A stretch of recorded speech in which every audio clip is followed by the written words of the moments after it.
احنا في القصة اللي فاتت ما اتكلمناش كتير قوي عن قصة جوكو العجوز وكده، اوكي، ولكن النهاردة هنتعمق اكتر في القصة وهيبقى هنا في جزئين زي الفيديو اللي فات، اوكي. وهتبدأ القصة من على الكوكب المألوف ده، وجوكو بيشوف اهله، جوكو بيشوف باردوك وجين وكده. اخر حاجة شفناها اخر مرة ان هو مات على ايد فيجيتا، مات وهو كان بيحارب فيجيتا، ودول اخر اتنين يعني كانوا موجودين على كوكب الارض تقريبا، ماشي. فالاتنين حاربوا بعض والموضوع كان سهل جدا يعني. وممكن اعمل لكم قصة يعني لو عايزين عن بولما، يعني ممكن اعمل لكم قصة بولما وبولما ماتت. ممكن اشتركوا في القناة وفعلوا زر الجرس لكم كل فيديوهاتنا جديدة عن دراجون بول. في الاول جوكو بينزل على كوكب الكينج كايو، اوكي، وبيقول له انا كنت محارب قوي جدا وكانوا معترفين بيا ان انا كنت اقوى شخصية في كوكب الارض وكده، ماشي. ده الموضوع يعني. بعديها بيقول له كينج كايو بيقول له انت مش لابس الزي المعتاد بتاعك اللي هو الزي البرتقاني ده او الاورنج يعني، ماشي. فبيقول له انا سعيد ان انت جيت لي وانا محضر لك مفاجآت كتير، ان انت هتشوف اشخاص كتير في العالم هنا، استغفر الله العظيم طبعا يعني. فبعديها يعني بيقول له انا محضر لك مفاجآت كتير وانت مش لابس الزي بتاعك ليه، وانا عندي زي واحد بس في المنزل دي مش فاهمها بصراحة. ده الموضوع. بس بيقول له كانوا معترفين بيا وبقوتي، واخر نزال انا خدته كان مع فيجيتا وكده يعني. فهو انصدم، عمل حاجات ياما يعني. كينج كايو اتصدم، قال له انت كنت قوي فعلا وانا كنت عارف ان انت هتبقى قوي واحنا ملناش لازمة عندك مثلا يعني. لا، قال له انا من غير تدريبكم ما كنتش حاصل المستوى اللي انا فيه ده وكده يعني. مع انه وصل السوبر سايم اللي هو اصلا بمساعدة ويس، ما مش ازاي، ماشي. فلبس ازاي بتاعه يعني اللي هو الاورنج ده، اورنج وبلو. فشاف اتلخبط، شاف شخصيات قدامه كده كانت مألوفة، شاف تشيتشي والجد جوهان، يعني حاجات ما من ايام دراجون بول الجزء الاول. فاسيبكم على المشهد.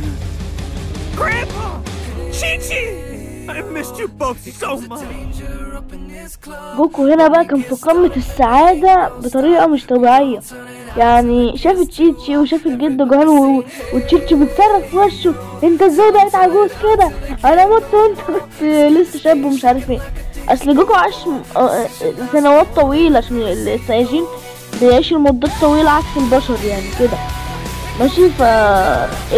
الحالة الوحيدة اللي هم يموتوا عكس البشر ان هم يتقتلوا، ماشي. والشخصية دي مش عايزة اقول اسمها يعني عشان استغفر الله العظيم وكده. فبيقول له انا ممكن ارجع لك جسمك ان انت تكون شاب تاني وكده يعني، ماشي. فقال له مش مهم، انا طالما ان انا شكلي عجوز وكل حاجة كده ودي حاجة طبيعية خلاص مش مهم. مع ان جوكو كان بيستخدم كرة السنين او دراجون بول يعني لحاجات تافهة جدا يعني، مش كده، ومش عايز ياخد الامنية السخيفة دي، ماشي. تشيتشي مش راضية يعني. بعد كده قال له انت لو عايز تغير رأيك الامنية لسه متاحة، ماشي. فتشيتشي بتسألها في وشه مش متقبلة كده ان هي تكون شابة وتكون وجوكو عجوز كده. فتدخل الجد جوهان كده، مش عارف تتدخل ليه بس ماشي يعني. قال له الجد جوهان بيقول انت مش وحش ان انت تكون شكلك عجوز يعني، عشان هو كمان عجوز يعني، فالعواجيز بتدافع عن بعض ماشي. بيقول له انا اخدت تدريب قاسي جدا على كوكب الارض ومع ويس ومع سيد بيروس ومع كده يعني، ماشي. فقال له انا كنت متأكد ان انت توصل المستوى ده. ده الموضوع يعني. بس في قصص حاجات ياما هتحصل يعني، مثلا مش عايز احرق عليكم يعني، بس ماشي. وخلينا نكمل القصة، ماشي. جوكو دلوقتي بقى مستغرب، قال طب حضر له مفاجآت تاني، فين المفاجآت دي؟ وريهاني انا مستعجل. انتوا عارفين انتوا جوكو ده مش بيستنى لاي حاجه. ففجأة طاقة سكين كايو جابت شخصيتين من اهم شخصيات دراجون بول زي، ماشي. ظهرت، هقول لكم دلوقتي، استنوا ما في صبر. اكتشف ان باردوك وجين، انتوا متخيلين ان باردوك وجين موجودين مع جوكو في نفس الوقت وقدام بعض. فجيم باردوك بيستغرب، انت انا اللي جابني هنا وانا كنت ماشي على فريزا ومش عارف ايه. فجيم بتقول له اهدى، احنا لسه ميتين ماشي يعني كده، ماشي. فانا كينج كايو حاكم المكان ده، المكان المتواضع ده، وقال له ده ابنكم جوكو. قال له لا ده مش ابننا عشان اسمه غريب، ما عندناش حد احنا في كوكب السانز اسمه جوكو، عشان احنا بنتفقد كل الكواكب اثناء ولادة اي طفل. فقال له انت شبهي قوي، انت جوكو بيقول كده لباردوك، بيقول له انت شبهي قوي مش عارف ايه. وجين بتقول لا ده شبه فيجيتا مش عارف ايه. فقال له انا اتدربت مع فيجيتا، وقال ان معظم الناس بتناديني كوكو ومعظم الناس تانية زي فيجيتا بيقول لي يا كاكاروت. قال له انت صديق الكينج فيجيتا فلازم تاخد تدريب معاه وقوي كده ومش عارف ايه. فجوكو قال له انت بتستهزئ بيا ومش عارف ايه، اسف عشان بتكلم بسرعه.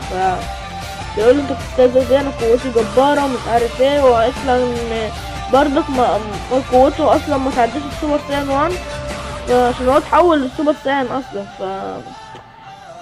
ممكن انزل لكم قصة باردوك يعني في تحول السوبر ساين، هيحارب شخصية كده شبه فريدة شوية، وهينتهي بالمطاف في الماضي يعني. فكل ده باردوك مش مصدق ان كاكاروتو ابنه، ماشي.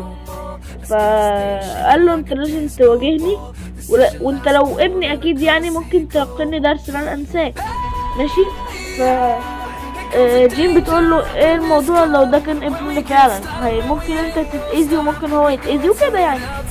فقال هو لو فعلا لو ابني انا ممكن اتدرب وممكن كده يعني، ممكن هو كده، ماشي. فجوكو بيقول لها لا تقلقي يا سيدتي سوف احاربه. وجيم مستغربة هو ازاي قال يا سيدتي، هو كده يعني اكيد انتوا فاهمين، ماشي. جوكو ادركت ان جين ادركت ان جوكو ابنها، ماشي. وجد جوهان بيقول ان جوكو وقع على كوكب الارض من الجزء الاول. جوكو وقع على كوكب الارض فدماغه خد ضربة جامدة ومش عارف ايه. فقال له يلا يا كاكاروت او جوكو او ايا كان، ماشي. فقال له يلا بينا. فقال له انت بتستهزأ بيا مش عارف ايه، انا مش هسيبك، انت عارفين انتوا اكيد يعني، ماشي. هو قال له انا قوتي كبيره وانت ما تستهزئش بيا، انا حاربت مقاتلين من اكوان تانية وكده، ماشي. فجوكو عمل حركات كده غريبه بتحول غريزه، ما جوكو حتى لو عجوز هيحول غريزه، ما تتوقعوش حاجه تانية، ماشي. ده احنا بقالنا كتير ما شفناش جوكو بتحول للسوبر ساين، ماشي. مش بقول لكم جوكو برضه بتحول للسوبر ساين، وجوكو بتحول للغريزة بقى. واسيبكم مع المشهد الخرافي ده، ماشي. ويلا بينا.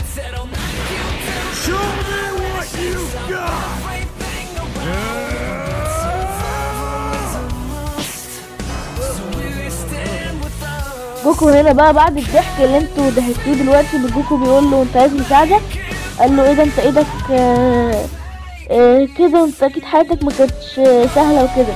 قال له اكيد انا كنت بحارب اشرار ياما وحاربت فريزا بقى والشرير قوي ليا بقى، وده قبل بيكولو كان محاربه اكيد يعني، ماشي. ده حارب بيكولو وهو صغير. انت هحط لكم الصوره وانتوا بقى الصوره دي كنت جايبها من فيسبوك، مش هوريها لكم برضه اهو، جايب لكم التحولات بالتدريج يعني. يلا بينا ماشي. فهو بيقول له انا افتكرت كل حاجه. لا الطاقة بتتدفق في ايد باردوك يعني. قال له الطاقة دي مألوفة، انا كوكب فيجيتا اتدمر وانت ارسلتني على كوكب الارض ومش عارف ايه وجينا افتكرت كل حاجة بقى واللحظات بقى السخيفة دي بقى ومش عارف ايه. انا عارفة ان انا بارد بس استحملوني شوية، ماشي. قال له انت فعلا ابني. ففي الاخر كده هيقول له شويه كلام يعني، بس خلينا نكمل القصه. بيقول له جين بتقول له انت كاكاروتو، فجين بتقول له انا امك واسمي جين، وباردوك بيقول له انا والدك واسمي باردوك. يلا بينا عشان نكمل القصه. اخيرا بدأنا القصه الثانيه، ودلوقتي هنكمل. اوكي، فاكيد انتوا سمعتوا عن القصه اللي هي بتاعت باردوك، وقصة باردوك يعني بصورة عامة. وباردوك كل ده ما يعرفش حاجة عن جوكو، ده بعيدا عن القصة الأولانية. اوكي، دي القصة بتاعت باردوك اللي هو كان ميت بقى، وقوته قوة فريزا. باردوك مش عارف ايه اللي حصل اصلا. ماشي، ف في لحظات كده القصة دي انا سمعتها وعجبتني جدا يعني، فقلت احكيها لكم. اوكي، فهنا باردوك هيرجع لفترة قصيرة بس ان هو يشوف عائلة كاكاروتو كده يعني، يشوفها بس وهيرجع. فاشترك في القناة وفعل زر الجرس تاني. ماشي، شيل اشتراك وحط تاني. ماشي، اكيد كلنا عارفين يعني المحارب السيانزي باردوك.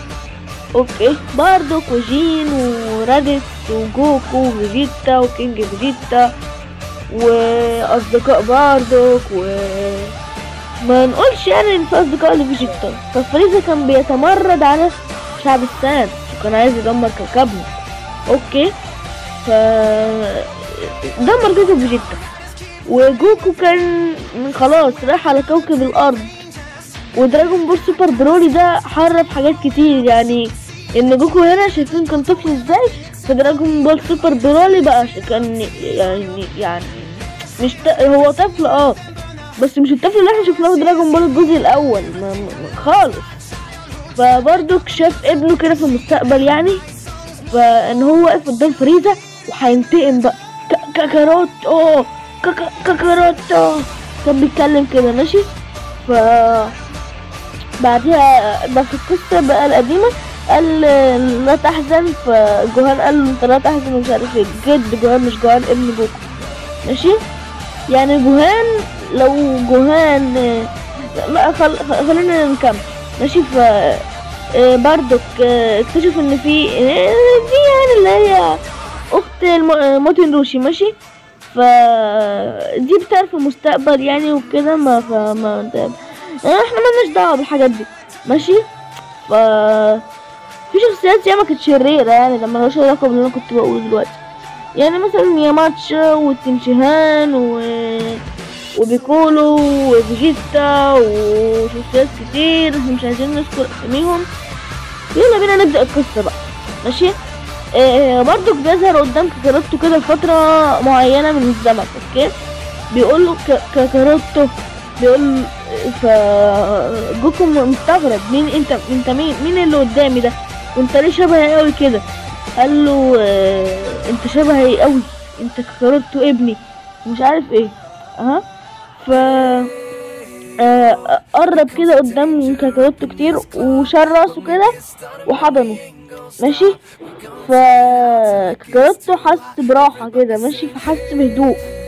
ماشي، ظهر جوهان فجأة كده ده ما فيش صباح الخير حتى. ماشي، قال له أبي الطعام أصبح جاهزا، فقال له كده. ماشي، جوهان مستغرب، جوكو كده قال له بإحراج هو اللي طلب كده. ماشي، قال له أبي، برضه ساب جوكو وراح لجوهان قال له هل أنت هو ابن كاكاروتو؟ قال له من كاكاروتو هذا؟ إن فيجيتا نادي أبي جوكو كثيرا باسم كاكاروتو، إن اسمه الحقيقي هو كاكاروتو، لكن أنتم يا شعب الأرض أسميتوه بجوكو. فحط راسه كده على حط ايده على راس على راس جوهان. ماشي، فقال له كاكاروتو يعاملك جيدا؟ فقال له قال له انا عارف.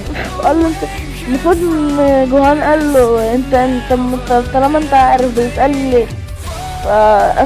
كلكم عارفين اللحظة اللي جوكو خد 7 صواريخ دي. ماشي. هي انتهت القصة بس ما انتهتش.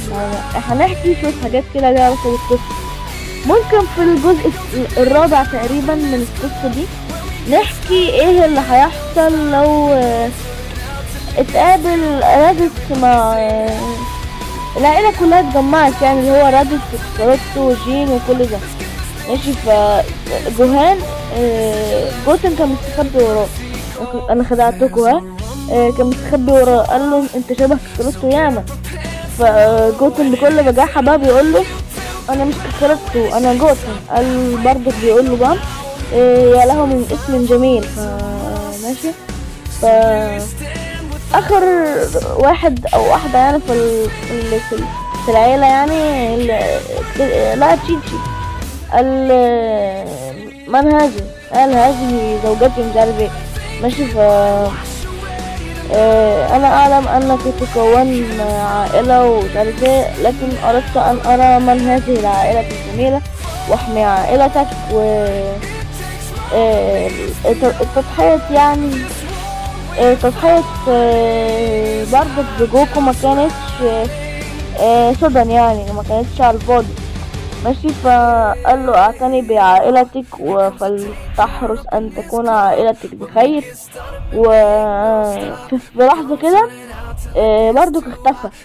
وجوكو اصلا ما يعرفش ان مين ده او مين ده. انت مين انت. فهو اكتشف اصلا ان برضك ده ابوه. فانت انت مين انت مش عارف، مش فاهم حاجه. وتيجي بتضحك، يعني تيجي بتضحك. انا اعتقد ان ذلك هو اباك ومش عارف ايه ومش عارف ايه ومش عارف ايه ومش عارف ايه ومش عارف ايه. ماشي. بس يعني دي قصة زي ما قلت لكم يعني في الاول ان حرفوا حاجات ياما. شايفين انتوا جوكو هنا عمل ازاي؟ شايفين كبير ازاي؟ مش كبير اللي هو بتاع دراجون بول سوبر يعني، لا كبير اللي هو كبير يعني طفل يعني يقدر يمشي ويقدر يتكلم وكده. مش الطفل اللي كان في دراجون بول الجزء الاول ده خالص، مش خالص. ماشي. فالتضحية ما كانتش صدى والقصة خلصت. ويا رب تعجبكم واستنوا مني الفيديو الجاي بعد 2-3 كده. يا رب يكون الفيديو عجبكم. ما تنسوش تشتركوا في القناة وتفعلوا زر الجرس. وسلام.